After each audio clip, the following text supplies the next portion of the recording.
bonjour. Alors je voulais savoir où en étiez-vous à Continental au niveau des négociations concernant les primes de départ et les différentes mesures d'accompagnement. Oui, sur les primes de départ, on s'est arrêté à 50 000 euros, ce qui, à mon avis, est loin d'être insuffisant au vu du préjudice subi.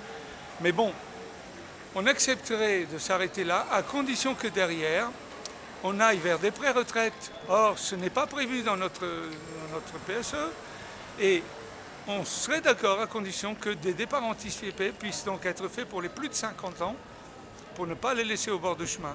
Parce que ces gens-là, toute leur vie, ont travaillé chez Continental, ils ne savent pas faire autre chose que du pneu.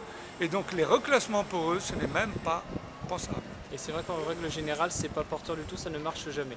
Ça Le ne marche reclassement. jamais. Donc nous, c'est ça. On se dit, on serait d'accord sur les 50 000, mais il faut que derrière le reste suive. Sinon, à la fin, on ne pourrait pas se mettre d'accord. D'accord. Parce que les médias annoncent depuis quelques jours qu'un accord a été signé.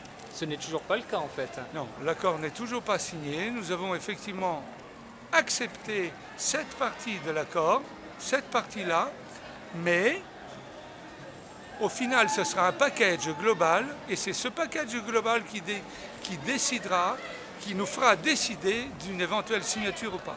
Mais sans ça, il n'y aura pas de signature. D'accord. Bien entendu, même si vous obteniez satisfaction, et je vous le souhaite ardemment, la reprise du travail est bien entendu hors de question. Ouais. Aujourd'hui, malheureusement, on ne parle plus de reprise du travail. Parce qu'ils ont tout cassé, donc oui, enfin, ils ont tout le cassé. moral. Ouais, ils ont surtout cassé le moral, oui. Voilà. Parce que c'est quand même à la base, je crois, un site qui était bénéficiaire à hauteur de 600 millions d'euros l'année dernière. On pourrait dire 17 millions d'euros net. 17 millions d'euros net. Après un peu. C'est D'accord. énorme. C'est énorme. Non, cette usine est plus que bénéficiaire, elle est rentable, elle est tout ce qu'on veut. C'est simplement une délocalisation déguisée au profit de la crise soi-disant. Or, rien ne le justifie. Elle était préparée depuis longtemps. D'accord. Et aujourd'hui, vous êtes présent à Amiens par solidarité avec vos collègues. Évidemment, nous sommes à Amiens par solidarité avec les Goodyear. On espère que d'autres vont avoir la même idée de s'unir, de se réunir. Nous l'avions déjà montré lorsque nous avons monté à Hanovre avec un train spécial, où nous avons déboursé 55 000 euros.